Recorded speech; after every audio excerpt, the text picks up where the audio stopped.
तो महाराज कहने का आश्रय हमारा ये है कि आहार शुद्धि में केवल ये नहीं कि हम फलाहार करते तो आहार शुद्धि हो गई, हम दुग्धाहार करते तो आहार शुद्धि हो गई, वो सब भी बहुत विचार पूर्वक हमें समझना चाहिए। देखिए, दोषयुक्त जो भोजन है ना, उस दोषयुक्त भोजन से हमारी इंद्रियां बहिर्मुख हो जाती हैं और फिर अंतःकरण में हलचल पैदा होने लग जाती है, और दोष रहित भोजन से हमारा अंतःकरण निर्मल हो जाता है, इंद्रियां और चित्त प्रसन्न हो जाता है। साधना के लिए उपयुक्त वातावरण हमें अपने जीवन में उपलब्ध हो जाता है।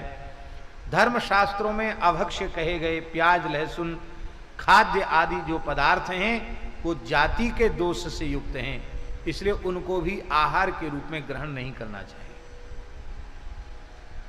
आप लोग अन्यथा न माने, संतों के चरणों में बार बार दंडवत प्रणाम करके हमारी प्रार्थना है कि इसको आप अन्यथा न लेवें, इसलिए बार बार हम चरणों में दंडवत प्रणाम करते हैं। कुंभों में एक परंपरा चल गई, गुच्छी का साग। आज वहां भंडारा है और वहां गुच्छी क्या होती है? बहुत गर्म होती है। आप नहीं जानते हो, मोनी जी नहीं जानते लोग। वो छत्राक है, छत्राक छतरी ही है, वो बरसात में पैदा होती है, उसी का साग है वो। शास्त्र में उसे अति निषिद्ध माना गया है, निषिद्ध नहीं, अति निषिद्ध, क्योंकि वो जीवाश्म समूह ही है। उसको आप देखेंगे तो उसमें बहुत करोड़ों की संख्या में जीवाश्म होते हैं, और वो भोगी विषयी लोग खाते हैं कि शरीर में गर्मी रहे, भोग के लिए हमारी सामर्थ्य रहे। और अपने महात्मा लोग ज्यादा पोथी पुराण तो पढ़ते नहीं है, बस कोई अमीर महात्मा उसने गुच्छी का साग बनवा दिया तो होड़ चल पड़ी कि वहां गुच्छी का साग बना, चलो भैया चलो वहां गुच्छी का साग। आज डाकोर में भंडारा है तो कल वहां भंडारा है, तो परसों वहां भंडारा है, सब जगह गुच्छी का साग।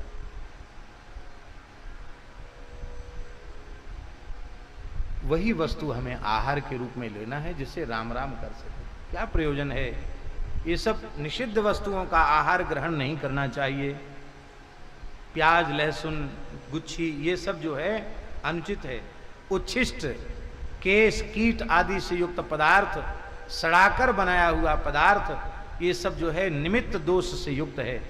और चोरी, बेईमानी, असत्य भाषण, घूसखोरी, मिलावट, हिंसा, पीड़ा आदि शास्त्र निषिद्ध कर्म करके जो धन कमाया गया है और अपवित्र अवस्था वाले मनुष्य के द्वारा बनाया गया जो अन्न है, वो आश्रय के दोष से युक्त है। तो जाति का दोष, आश्रय का दोष और निमित्त का दोष, ये समस्त प्रकार के दोषों से रहित अन्न जो भगवान को भोग लगाया जा सकता है, उसी अन्न को भगवान को भोग लगाना चाहिए और वही आहार के रूप में ग्रहण करना चाहिए। फिर कई बार ऐसा होता है कि हम लोग ठाकुर जी तो पधरा लेते हैं और भोग ठाकुर जी को नहीं लगाते हैं। कोई खाने पीने की चीज आई, फट से खाना शुरू कर दिए, अथवा ऐसे ही खाली। अब तो वो भी ध्यान नहीं रखते हैं कि अब कोई हाथ में फलादी आया है तो कमंडल के जल से धो लें और फिर कंठी छुआ लें। एक महात्मा को कहे कंठी तो छुआ लेते, अरे बोले महाराज आप क्या बोलते हो कंठी छुआ ले, तो गुरु महाराज ने गले में बांध दी है, यहीं से तो जा रहा है, सब छू के जा रहा है, आप सब जगह पंडिताई लगाते हो अपनी। वाह! हमने कहा धन्य है, ये भाव तो हमको जीवन में पहली बार सुनने को मिला कि गले में गुरु महाराज ने हीरा पधरा दिया, कंठी बांध दी, अब जो कुछ जा रहा है वो गले से ही नीचे उतर रहा है। अरे भाई फिर ठाकुर जी क्यों पधरा रखे हैं?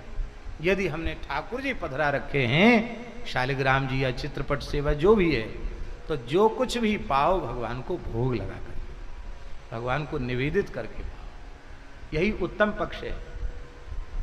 हाँ, कभी कोई ऐसी विकट परिस्थिति आ जाए और भगवान का स्वरूप हमारे निकट नहीं है और पाना शरीर की रक्षा के लिए अत्यंत आवश्यक है, क्योंकि तन बिन भजन वेद नहीं वरना, तो वस्तु को अमनिया करके और मन ही मन तुलसी तो रहती है, तुलसी का स्पर्श करा के और सर्वत्र व्यापक जो रघुनाथ जी हैं उनको भोग लगा करके मन ही मन उनको निवेदित करके तब पाना।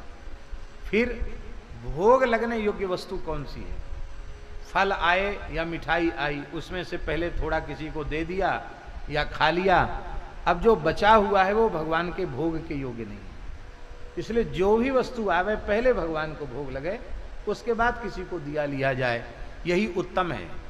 इसी को विवेक कहते हैं। इस आहार की शुद्धि से अंतःकरण की शुद्धि होती है और अंतःकरण की शुद्धि से ध्रुव स्मृति होती है, ध्रुवा स्मृति होती है। इस ध्रुवा स्मृति को ही शास्त्रकारों ने, आचार्यों ने विवेक माना है।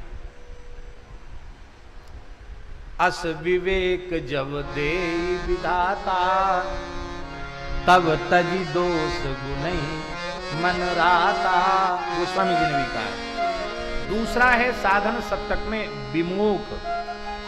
विमोख का अर्थ है भोग्य जो विषय हैं उनमें अभिष्वंग का अभाव। अभिष्वंग माने होता है उनको प्राप्त करने की कामना का अभाव, इसको विमोख कहते हैं। तमाम चीजें हमारी दृष्टि के सामने आती हैं, अच्छी से अच्छी, उनको देखते ही साधक के मन में यह नहीं आना चाहिए अरे ये तो बहुत अच्छी है, हमको मिल जाती तो बहुत अच्छा था।